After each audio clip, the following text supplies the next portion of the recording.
Yes महोदय, मुझे विश्वास है कि अब तक हम उस संशय की स्थिति से निकल चुके हैं जब शीत युद्ध की समाप्ति के बाद गुटनिरपेक्षता की प्रासंगिकता और आवश्यकता पर प्रश्न उठाया जाता था। शीत युद्ध इतना अधिक विवश करने वाला बन गया था कि कई लोग तो यह भी भूल गए थे कि गुटनिरपेक्ष आंदोलन शुरू करने के पीछे क्या युक्ति और तर्क था, और वे समझते थे कि यह एक या दूसरे जबरदस्त गुट में शामिल होने के लिए नटबाजी करने के समान है।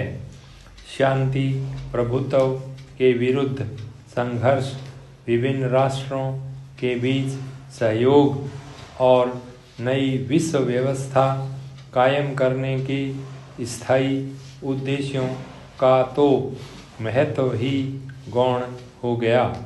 तथापि जैसा कि नए विश्व की प्रकृति से पता चलता है, गुटनिरपेक्षता में प्रतिसंतुलन की धारणा के रूप में बड़ी प्रासंगिकता है।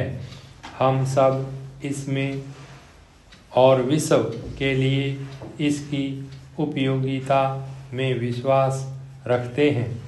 पुराने ढांचे का एक ही ऐसा कारक नहीं है जो कम हो गया है और जिससे गुटनिरपेक्षता की भूमिका किसी भी तरह कुछ भी कम समझी जा सके।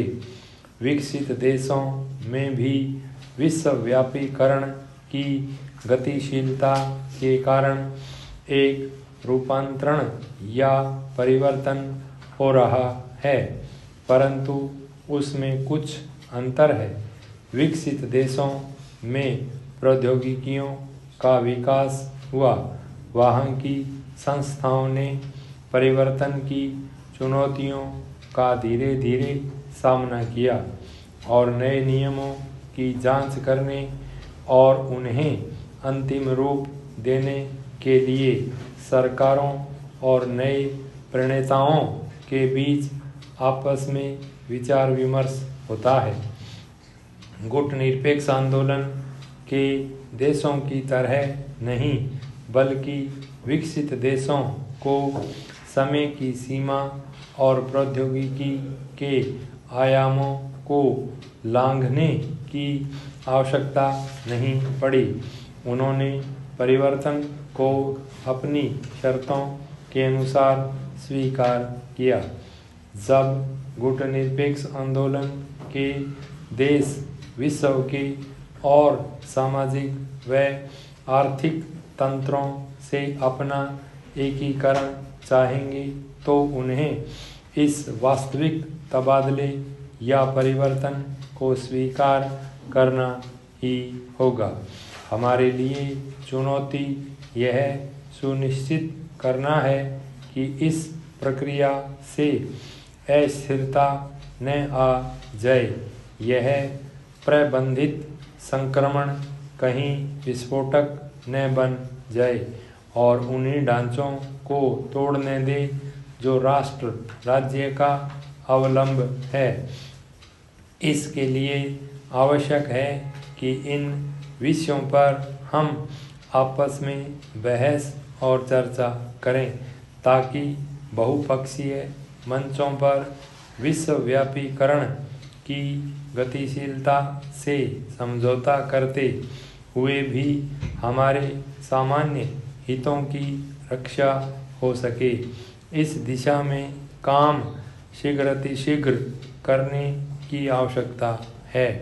आदरणीय महोदय, इस शांत मनमोहक स्थान पर आकर गुरुदेव और उनकी मधुर कविताओं को स्मरण करके बाहरी दुनिया की समस्याओं को भुला देने की इच्छा होती है, लेकिन गुरुदेव ने स्वयं इन समस्याओं से कभी मुख नहीं मोड़ा और उन्होंने इनके बारे में क्षोभ से शक्तिशाली भाषा में लिखा भी। पिछले वर्ष मुझे कई दूर देशों की यात्रा करने का अवसर मिला था। इन यात्राओं से न केवल मैं इन दूर देशों और वहाँ के लोगों के बारे में अधिक जान पाई, बल्कि मैं अपने को भी तटस्थ भाव से देख पाई। जैसे अंतरिक्ष यात्रियों को ऊपर से सारी दुनिया पूरे रूप में दिखाई देती है, बहुत कुछ उसी तरह हम अपने को भी यदि कुछ दूरी से देखने का प्रयास करें तो ज़्यादा अच्छी तरह समझ पाएंगे। दक्षिण अमेरिका में मैंने देखा कि गुरुदेव की वर्षों पहले की यात्रा का वहाँ के शिक्षित लोगों पर कितना प्रभाव पड़ा था। जहाँ जहाँ मैं गई मैंने नेताओं और बुद्धिजीवियों से बातचीत की और यह पाया कि सभी लोग मनुष्य जाति की दो समस्याओं, अमीरी और गरीबी के अंतर और युद्ध और शांति के बारे में बहुत व्यग्र थे। वास्तव में हिंसा और युद्ध की समस्या अमीरी गरीबी की विषमता से किसी सीमा तक जुड़ी हुई है, क्योंकि ऐसी विषमताओं से ही तनाव पैदा होता है। गुरुदेव ने निर्बल की शक्ति के बारे में विचार प्रकट किए थे।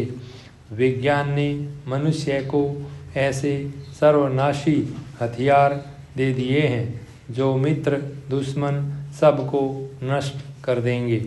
हथियारों की होड़ और अधिकाधिक भयानक हथियारों के आविष्कार के कारण आज दुनिया में यह स्थिति आ गई है कि हम इस बात का भय ही परमाणु युद्ध को रोके हुए है कि जो पक्ष इन अस्त्रों का प्रयोग करेगा वह भी जवाबी मार से बच न पाएगा।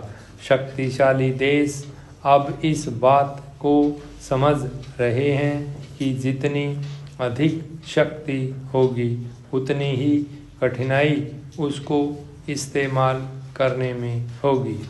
इस बात का भयजन्य संतुलन भी स्थायी नहीं हो सकता। एक नासमझी या बेवकूफ़ी के कदम से संसार का सर्वनाश हो जाएगा। शक्तिशाली देशों को यह भी पता चल गया है कि उनकी सैनिक शक्ति से न तो उनकी देशवासियों को संतुष्टि मिली है, न उनकी घरेलू समस्याओं का ही समाधान हो सका है। स्टॉप।